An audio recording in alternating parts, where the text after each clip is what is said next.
pandemi COVID ini mempengaruhi bisnis kos sejauh apa gitu ya, sedalam apa bisnis kos itu terdampak oleh COVID.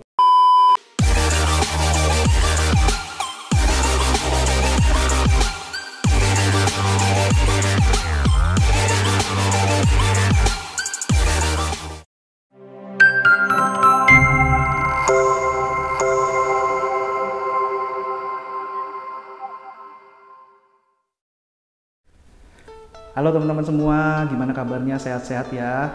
Kembali lagi ketemu dengan Andi di sini di channel King Kos, si Raja Kos, channel yang berusaha untuk selalu memberikan inspirasi-inspirasi, terutama untuk tips-tips dan pengalaman-pengalaman, sharing-sharing ilmu bagaimana untuk pengelolaan kos. Pada video hari ini saya akan membahas topik yang saat ini masih trending selama setahun terakhir ini, yaitu adalah COVID-19. Seperti kita ketahui bahwa kita sekarang sudah memasuki bulan yang ke-10 kalau nggak salah ya, sejak Maret 2020 sampai sekarang itu sudah bulan ke-10 kita melakukan PSBB, melakukan pembatasan kegiatan masyarakat, dan ternyata pandemi COVID-nya itu di Indonesia belum turun-turun. Sampai sekarang bahkan naik terus, semakin tinggi, dan orang yang terpapar per hari itu terus mencetak rekor makin tinggi. Nah, kondisinya gimana nih di bisnis kos ini sendiri? Kalau pemerintah sudah mengumumkan secara resmi bahwa perekonomian kita resesi, kemudian banyak UMKM, sebagian besar UMKM itu terdampak dari pandemi COVID ini. Oleh karena itu, sekarang kan karena saya banyak sekali di komunitas itu ditanyain sama teman-teman seprofesi, sesama pengusaha kos, gimana kosnya sekarang, bisnisnya, apakah okupasinya bagus, apakah kosnya penuh, gimana strategi harganya, strategi promosi untuk marketingnya bagaimana, kasih diskon berapa. Nah itu kalau dari saya pribadi sih, saya hanya bisa men-sharingkan apa yang terjadi di dalam perusahaan saya, di jaringan e-kos saya. Tapi kan kita tidak tahu secara umum itu bagaimana kan, secara umum itu apakah COVID itu sejauh apa sih mempengaruhi bisnis kos. Nah oleh karena itu saya melakukan inisiatif pada bulan Desember itu ya, bulan Desember itu saya melakukan survei singkat. Saya membagikan kuesioner ke teman-teman pengusaha kos di komunitas kos. Saya membagikan kuesioner tentang kondisi bisnis kos di saat pandemi ini. Nah, hari ini video ini saya akan berusaha untuk mempresentasikan tuh hasilnya seperti apa, supaya teman-teman di luar sana juga bisa mempelajari, bisa tahu, oh ternyata kondisi secara umum seperti ini. Memang ada 1-2 berapa persen gitu yang memang pengusaha kos itu tidak terdampak sama sekali ya, kosnya masih baik-baik aja, kosnya masih penuh, nggak kasih diskon segala macam. Tapi di sini kita akan lihat secara umumnya itu nanti seperti apa, fungsinya apa. Yang pertama, supaya teman-teman semua jangan terlalu patah semangat karena kondisi saat ini, supaya bisa juga tetap melihat, oh ternyata ada yang bisa kita lakukan untuk menghadapi pandemi ini. Kita bisa belajar dari teman-teman yang lain. Tapi juga bagi yang kosnya sepi itu juga jangan patah semangat, dan supaya bisa terus berusaha untuk bagaimana kita bisa mengatasi masalah ini bersama-sama. Oke, mungkin nggak usah panjang lebar lagi, kita akan masuk ke bagian presentasi ya. Saya akan share untuk slide presentasinya. Baik Bapak Ibu, kita akan masuk ke dalam inti video saya hari ini, yaitu saya akan mempresentasikan hasil survei bisnis kos terkait pandemi COVID-19. Kemarin itu saya menyebar kuesioner ke komunitas-komunitas kos di mana saya tergabung, dan responden yang maksudnya mengisi kuesioner itu adalah 95 orang. Dari 95 orang itu ada satu responden yang tidak valid karena beliau tidak lengkap mengisi semua kuesioner, pertanyaan-pertanyaan yang ada di kuesioner tersebut. Oleh karena itu yang valid itu hanya 94 orang. Nah 94 orang ini tersebar di seluruh Indonesia, yaitu di Jabodetabek yang paling banyak itu 36,8%, sedangkan di Jawa Tengah dan DIY nomor 2 terbanyak 33,7%, sisanya itu di Jawa Barat, Jawa Timur, luar Jawa. Kemudian di kuesioner itu ada pertanyaan, apakah lokasi kos Anda itu dekat kampus atau tidak? Nah, yang menjawab ya itu 68%, sedangkan yang menjawab tidak 32%. Kemudian pertanyaan berikutnya, apakah lokasi Anda dekat dengan perkantoran atau pusat bisnis? Yang menjawab ya itu 72% dan menjawab tidak itu 28%. Nah, berarti ini kan ada overlap ya, antara yang dekat kampus dengan yang dekat perkantoran, pusat bisnis, berarti ada yang overlap. Jadi kita menyebutnya itu kos hybrid istilahnya. Hybrid itu marketnya itu lebih luas. Jadi marketnya itu selain mahasiswa tapi juga orang kerja, orang kantoran, karyawan. Sedangkan yang lokasinya benar-benar di perkantoran atau pusat bisnis yang tidak dekat dengan kampus, biasanya mayoritas itu marketnya adalah pekerja. Itu kalau yang menjawab dekat dengan pusat bisnis dan kampus itu kemarin saya hitung itu sekitar 40% ya, yang kosnya hybrid itu 40%. Nah, di sini sebenarnya saya ingin melihat kira-kira pandemi Covid ini lebih mempengaruhi bisnis kos yang di dekat kampus atau yang dekat pusat bisnis. Nah, ini jawabannya di sini ada perbandingan penurunan okupansi berdasarkan area lokasi kosnya ya. Memang secara umum itu semuanya turun dan tidak terlalu signifikan sih sebenarnya perbedaannya penurunan okupansinya. Cuma di sini kita lihat penurunan yang di atas 50% itu kebanyakan adalah yang dekat kampus, yaitu 25%. Itu dekat kampus penurunannya 50%, lebih dari 50%. Sedangkan kalau yang okupansinya nggak turun, ini yang kuning ini adalah yang hybrid, yang dekat kampus dan perkantoran. Jadi ini nggak turunnya ini kemungkinan karena dia ada dibantu dengan market segmen yang lebih luas, yaitu dia ada pekerja dan mahasiswa. Kemudian saya kemarin di kuesioner ingin tahu sebenarnya Bapak Ibu ini pengusaha kos ini apakah ada yang mempunyai bisnis yang benar-benar dikelola dengan profesional dan benar-benar punya jaringan kos-kosan ya. Nah, tapi ternyata hasilnya adalah pengusaha kos yang dia punya kamar banyak, punya cabang banyak, itu ternyata hanya sedikit, minoritas. Itu yang 51 dan sampai 100 kamar dan lebih dari 100 kamar itu cuma 60%, cuma 6% ya. Sedangkan rata-rata pengusaha kos itu paling banyak adalah di 10 sampai 20%, yaitu 43% jumlahnya. Nah, yang di bawah 10 kamar juga ada ternyata 29% dan ini cukup besar ya. 29% responden itu ternyata cuma punya kamar di bawah 10 kamar. Nah, ini kemungkinan adalah orang-orang yang hanya mempunyai rumah besar, kamarnya banyak, tapi mungkin sudah tidak dipakai oleh anggota keluarganya, akhirnya daripada nganggur ya udah dikosin. Nah, kemungkinan ini yang tipe yang di bawah 10 kamar ini adalah tipe pengusaha kos yang itu. Tapi rata-rata paling banyak adalah 10 sampai 20 kamar ya, 43%. Nah, dari tipe kos, dari pertanyaan tipe kos itu kebanyakan adalah yang mengisi kemarin adalah yang tipe ekonomi itu 61%, sedangkan yang eksklusif 39%. Kalau ekonomi ini berarti biasanya fasilitasnya tidak selengkap yang eksklusif ya, biasanya mungkin kamarnya kosongan atau mungkin kamar mandinya di luar. Sedangkan kalau yang eksklusif itu kamar mandi dalam, ada air panasnya, ada AC-nya, ada TV-nya dan berbagai macam fasilitas lain. Nah, kemudian pertanyaan berikutnya adalah jenis kos Anda miliki itu kos apa gitu ya, kos putra atau putri atau campur. Nah, jawabannya ternyata yang campur lumayan banyak, ada 56%. Sedangkan yang khusus putri dan putra itu masing-masing 33% dan 11%. Nah, di sini menarik nih, kenapa kok putri itu bisa persentasenya 3 kali lipat lebih banyak daripada kos putra. Mungkin anggapan orang selama ini dia lebih senang ambil kos putri karena biasanya cewek itu dianggap lebih rapi, lebih bersih, lebih gampang diatur, beda dengan putra. Nah, mungkin itu penyebabnya kos putri itu ternyata persentasenya lebih besar dibandingin dengan kos putra. Tapi yang paling banyak ternyata kemarin responden yang mengisi adalah kos campur 56%. Nah, sebenarnya kos campur ini kalau mau di breakdown lebih lanjut sebenarnya menarik sih ya. Kenapa begitu?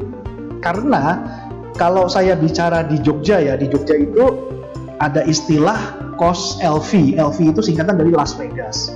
Nah, kos Las Vegas itu adalah kos campur yang bebas sebebas-bebasnya. Jadi nggak ada aturan loh. Dia mau kumpul kebo kek, dia mau narkoba di situ, mungkin mau mabok-mabokan, mau judi segala macem, itu kos LV itu bebas. Pokoknya asal lu tiap bulan bayar aja, nggak akan direcokin macam-macam gitu. Nah, itu kos LV itu sebenarnya yang saya tuh penasaran gitu ya, apakah pandemi ini mempengaruhi kos LV itu? Karena kalau kos, bedanya LV sama campur ya, kalau campur itu biasanya dia bisa terima cowok sama cewek, tapi biasanya tetap masih ada aturannya dan masih ada batasannya. Jadi cowok cewek misalnya yang belum suami istri itu tidak boleh sekamar. Seperti beberapa kos saya di Jogja juga ada sih yang campur, tapi tetap campurnya kita bukan LV. Kalau LV itu kan mau non pasutri juga diterima itu, tapi kalau yang campur yang non LV itu dia tetap ada syarat-syaratnya. Kalau mau sekamar cowok cewek ya harus memberikan surat nikah. Nah, itu saya sebenarnya penasaran sekali nih. Penasarannya apa? Karena saya banyak dengar rumor selentingan itu kalau kos LV ternyata tidak terpengaruh pandemi. Jadi tetap full, tetap okupasinya bagus. Jadi orang tetap ngantri-ngantri cari kos LV, ya itu karena kebebasannya itu. Nah, cuma kemarin waktu saya mau masukin di kategori ya, saya sebenarnya kemarin mau masukin 4 kategori itu: kos khusus putri, kos khusus putra, kos campur non LV, sama satu lagi kos LV gitu. Cuma saya khawatirnya tidak jadi bias nih kalau orang itu tidak berkata dengan jujur. Orang kan biasanya kan takut tuh kalau dia mau mengaku dengan terang-terangan, kos saya LV, kos Las Vegas yang bebas nggak ada aturan, biasanya takut ya. Jadi akhirnya saya putuskan kemarin itu yang kos LV itu saya hilangkan. Jadi sebenarnya kos LV ini bisa juga masuk di dalam persentase yang kos campur ini nih, yang 56%. Nah, mungkin kapan-kapan video berikutnya nanti kita coba random ya, kita coba cek kos-kos LV itu persentasenya berapa sih okupansinya, apakah terdampak pandemi atau enggak gitu ya. Nah, kemudian persentase lokasi kos campur itu ternyata 47% ada di Jabodetabek, Jateng DIY ada 25%, dan Surabaya dan lain-lain itu masing-masing 11 dan 17%. Memang kalau di kota besar, di kota metropolitan, mungkin antar tetangga di lingkungan itu sudah tidak terlalu ngurusin lah, jadi istilahnya cuek lah ya, urusan masing-masing. Kalau di daerah-daerah itu memang ada lokasi yang dia ya harus pilih mau kos putra atau kos putri, jadi nggak bisa campur. Nah, itu buat Bapak Ibu sebenarnya yang lokasinya berada di kota-kota besar seperti Jabodetabek, sebenarnya ini adalah suatu benefit, suatu keuntungan sebenarnya bagi Bapak Ibu yang kos-kosannya diperbolehkan atau diizinkan untuk menerima cowok maupun cewek. Nah, cuma kalau di Jakarta saya nggak tahu perdanya seperti apa. Mungkin buat teman-teman yang di Jakarta mungkin bisa ikut sharing, nanti tulis di komen kalau di Jakarta atau di kota-kota yang lainnya itu seperti apa ya peraturan daerah yang mengatur mengenai kos-kosan. Nah, kemudian saya kemarin itu berikan pertanyaan juga, apakah kos campur terpengaruh COVID? Ternyata jawabannya iya, tetap. Nah, tapi kan kos campur ini kan nggak tahu nih, ini campur yang LV atau yang enggak. Nah, mungkin aja kalau yang tidak ini mungkin yang LV nih, tapi kita nggak bisa ambil kesimpulan itu ya. Kita nggak bisa ambil kesimpulan itu karena memang kemarin itu kita tidak melakukan penelusuran sampai sedetil itu. Cuma kalau kos campur ini yang mengatakan tidak terpengaruh COVID itu 21%. Berarti dia masih okupansinya masih bagus, mungkin masih penuh dan mungkin masih menolak-nolak tamu gitu. Mungkin masih ada yang seperti itu. Sedangkan tapi kalau mayoritas tetap terpengaruh 79%. Nah, kalau yang khusus putra atau putri terpengaruh enggak. Semua mayoritas 90% bahkan ini kalau yang khusus putra. Jadi yang tidak terpengaruh itu hanya 10%. Lebih kecil ya dibandingin tadi yang kos campur. Nah, mungkin kalau kos LV mungkin kalau kita bikin penelitiannya juga, mungkin kalau ditanya kos LV Anda terpengaruh COVID enggak, mungkin jawabannya tidak, 90% mungkin ya, nggak tahu deh. Nah, kemudian secara umum, kalau secara umum tadi digabungin semua, kos putra, kos putri, kos campur segala macam digabungin, semuanya ternyata terpengaruh. Jadi 84% dan yang tidak terpengaruh itu hanya 16%. Jadi kalau Bapak Ibu kosnya sekarang okupansinya agak turun, sepi, bahkan kalau yang benar-benar kosong ada loh yang benar-benar kosong, termasuk kos saya itu ada satu yang benar-benar kosong, benar-benar saya tutup. Nah, karena apa?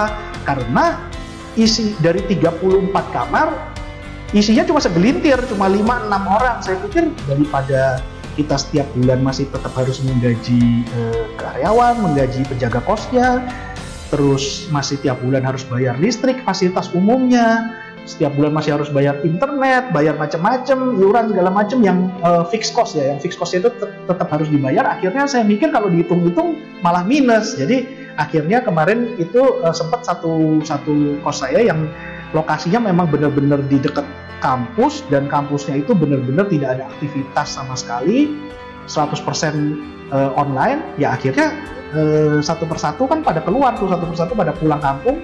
Akhirnya tinggal beberapa gelintir orang, dan menurut saya lebih baik yang saya tutup aja. Itu juga ada. Tapi ya, jadi kalau Bapak Ibu okupasinya kosnya itu terpengaruh, ya banyak temennya, 84% itu semuanya bilang terpengaruh. Jadi jangan kecil hati, jangan patah semangat, tetap semangat karena yang senasib sepenanggungan itu banyak. Kemudian kalau kita lihat lagi penurunan okupansi kos secara umum itu adalah begini breakdownnya ya. Kalau tadi kan 84% terpengaruh. Nah, terpengaruhnya itu berapa persen tuh turunnya?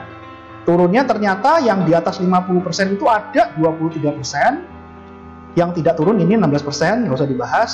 Dan yang paling banyak tadi porsinya yang terpengaruh itu ternyata turun, yang paling banyak turunnya itu berkisar antara 10 sampai 50%. Ininya okupansinya. Jadi kalau Bapak Ibu punya kamar 20, kalau sekarang yang terisi cuma 10, ya masuknya di sini nih. Berarti masuknya di okupansi 50% masuknya. Temennya banyak nih, ada 32%. Ya.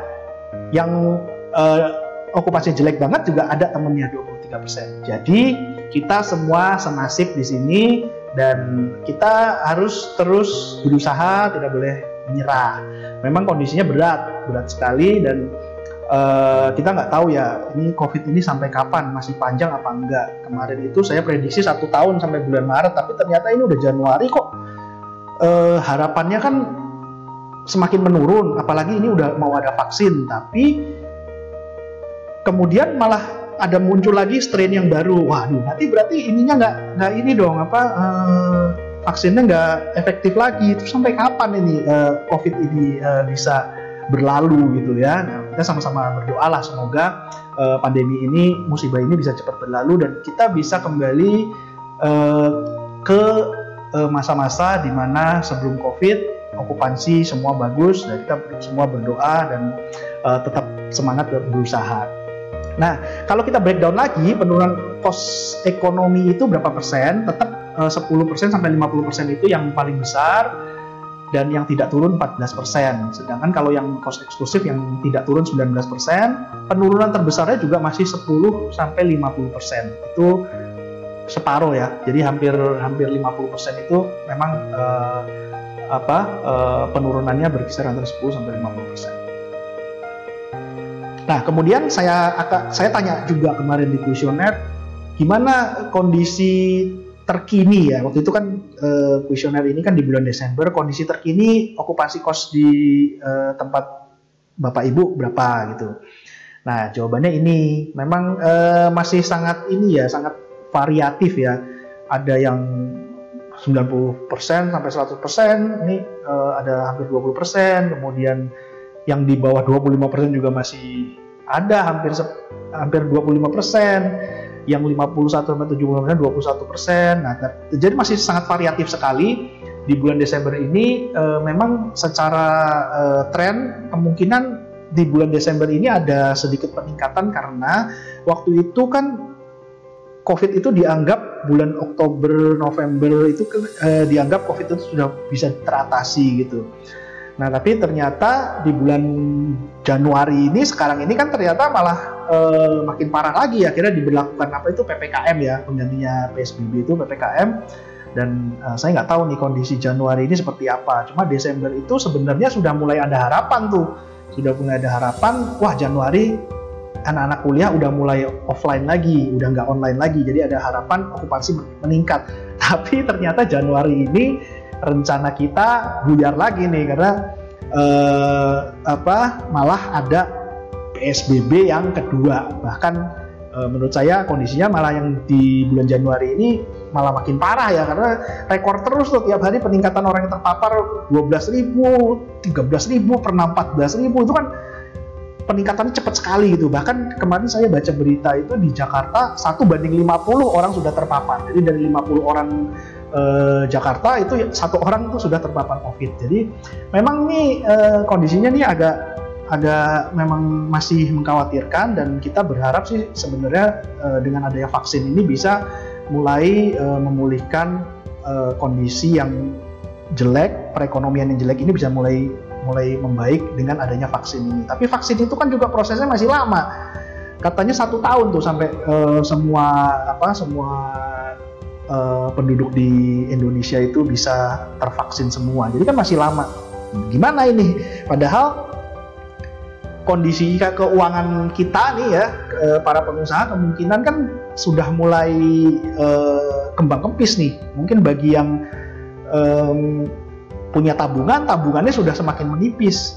Bagi yang kemarin KPR atau kreditnya direstrukturisasi, nah ini restrukturisasi kan ada yang cuma 6 bulan, ada yang 1 tahun nih. Nah kalau 1 tahun kan berarti Maret itu sudah mulai harus membayar angsuran lagi. Nah gimana caranya? Padahal okupansi mungkin belum membaik, belum pulih. Jadi mencari tamu, mencari penghuni itu masih sangat sulit sekali. Nah ini tantangan, benar-benar tantangan yang sangat berat sekali, dan ya kita semua berharap supaya bisa segera pulih.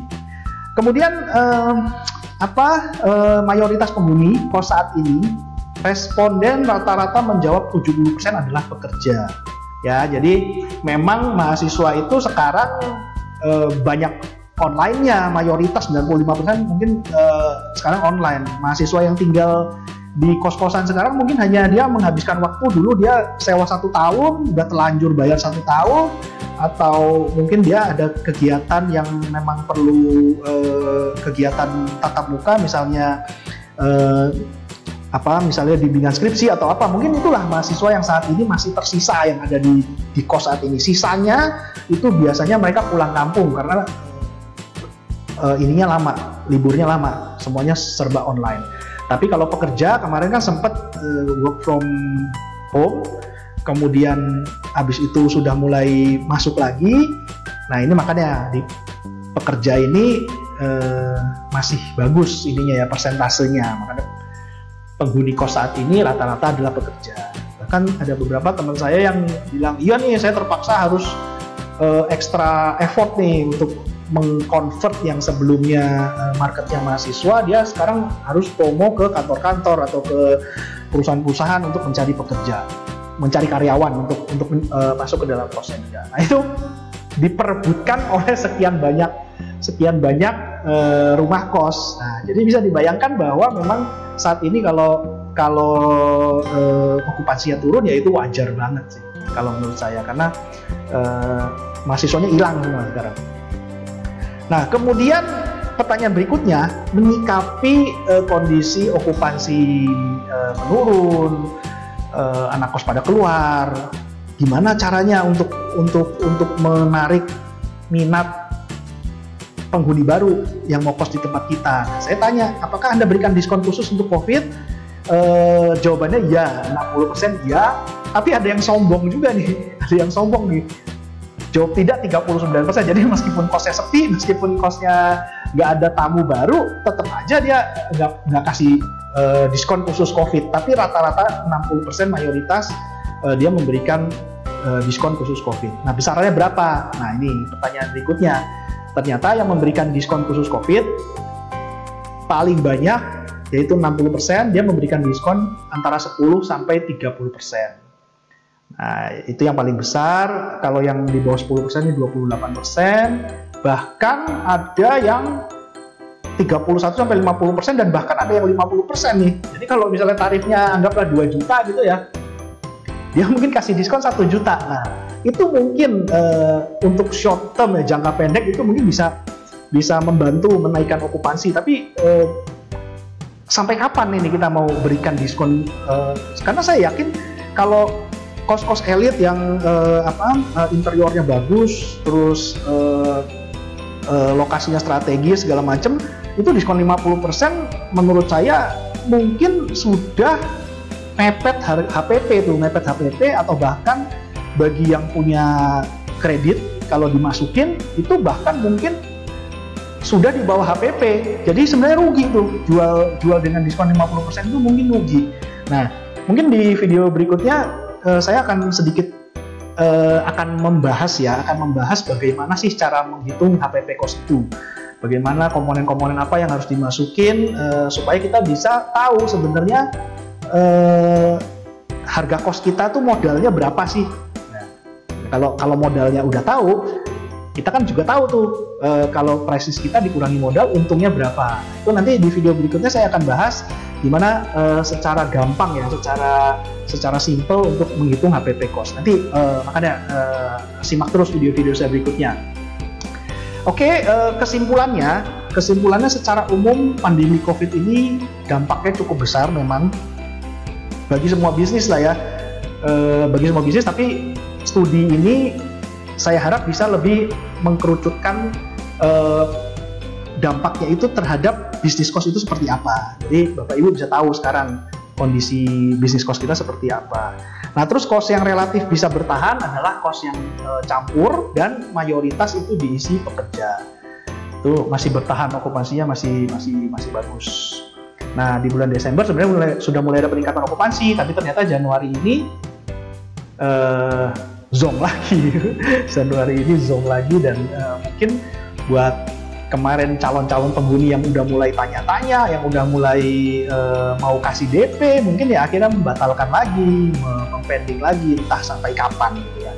Nah, gimana nih trennya di tahun 2021? Ya kalau trennya 2021 ya kembali lagi tidak ada yang tahu. Kita hanya bisa menebak-nebak, kita hanya bisa memprediksi, tapi kita tidak bisa mengetahui pastinya seperti apa. Makanya kita terutama buat kita ya Bapak Ibu yang mempunyai kredit bank, nah itu perlu mulai sekarang itu ambil langkah antisipasi kira-kira apa yang harus dilakukan, karena bank itu juga nggak mungkin memberikan restrukturisasi terus-terusan, karena banknya itu kan juga nggak mau rugi ya. Makanya itu yang akan kita hadapi. Kita hanya bisa berharap semoga vaksinnya ini efektif dan bisa menurunkan orang-orang yang terpapar itu bisa diturunkan dan kondisi perekonomian bisa berputar kembali. Oke, baik teman-teman semua, terima kasih sudah menyimak presentasi dari saya mengenai efek pandemi COVID terhadap bisnis kita bersama, yaitu bisnis cost. Dan saya sekali lagi mengucapkan terima kasih yang sebesar-besarnya buat teman-teman anggota komunitas dimanapun teman-teman berada yang sudah menyempatkan waktu untuk mengisi kuesioner, sehingga kita bisa mendapatkan sedikitlah gambaran umum mengenai kondisi bisnis cost yang saat ini terjadi di Indonesia.